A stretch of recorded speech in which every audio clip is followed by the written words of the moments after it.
வணக்கம் உறவுகளே. அனைத்து இந்திய அண்ணா திராவிட முன்னேற்றக் கழகத்தில் மீண்டும் ஒரு மிகப்பெரிய ஒரு பிரச்சனை. எடப்பாடியை எதிர்த்து பேசிய சி.வி. சண்முகம். அதிமுகவை பொறுத்தளவிற்கு சி.வி. சண்முகம் அவர்களை தனியாக நாம் எடுத்து பார்க்கலாம். எந்த ஒரு விமர்சனங்களும் அவர் மீது சுமர்த்தப்படுகிறது.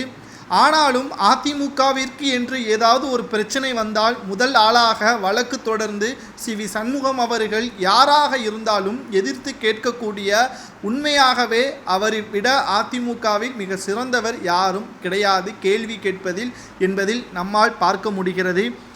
அதிமுக ஒருங்கிணைய வேண்டும் என்று பலரால் பேசப்பட்டு வந்திருக்கக்கூடிய நிலையில் அவரது குறிப்பிட்ட மாவட்டத்திலிருந்தும் புகார்கள் வந்து கொண்டிருக்கிறது. இதை பற்றி எடப்பாடி பழனிசாமி அவர்களிடம் கேட்டபொழுது, நான் தான் அதிமுகவின் பொதுச் செயலாளர், என் பேச்சை கேள், இல்லை என்றால் உனது மாவட்ட செயலாளர் பதவியே பறித்து விடுவேன் என்பதற்கேற்ப எடப்பாடி பழனிசாமியின் செயல்பாடுகள் இருந்ததாக பார்க்க முடிகிறது.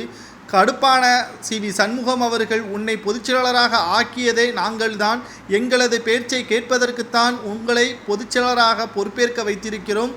அதிமுகவின் நலன் கருதி தொண்டர்கள் எதை விரும்புகிறார்களோ அதை சொல்லப்படிதான் நீங்களும் நானும் கேட்க வேண்டும். அவர்கள் விருப்பம் இல்லாமல் நாம் எந்த ஒரு செயலை செய்தாலும் அதிமுகவின் தோல்விற்குத்தான் அது வழிவகுக்கும் என்று சி.வி. சண்முகம் அவர்கள் நேரடியாகவே எடப்பாடி பழனிசாமி அவர்களிடம் தெரிவித்து விட்டார். மேலும் 2 வழக்குகளில் சி.வி. சண்முகம் அவர்கள் சிக்கியிருக்கக்கூடிய நிலையில் அந்த வழக்கில் இருந்து எடப்பாடி பழனிசாமி அவர்கள் சி.வி. சண்முகத்தை காப்பாற்ற கட்சியிலிருந்து யாரும் முன்வரக்கூடாது, அது அவர் தனிப்பட்ட விருப்பம் என்பதையும் தற்பொழுது தெரிவித்து விட்டார். இது மீண்டும் சி.வி. சண்முகம் அவர்களுக்கும் எடப்பாடி பழனிசாமி அவர்களுக்கும் மோதலை ஏற்படுத்தி இருக்கிறது.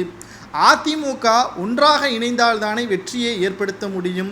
எடப்பாடி பழனிசாமி அவர்கள் தன்னை விமர்சனம் செய்துவிட்டார் என்ற ஒரே காரணத்திற்காக அனைவரையுமே பாதிப்புக்கு உள்ளாகும் வகையில் செய்வது சரியா தவறா? இது அதிமுக 2026 சட்டமன்ற தேர்தலில் எப்படி வெற்றியை எதிர்கொள்ள முடியும்? அதிமுகவின் தோல்விற்குத்தானே வழிவகுக்கும் என்ற அரசியல் வட்டாரத்தில் செய்திகளும் இதன் மூலமாக வெளியிடப்பட்டு வருகிறது.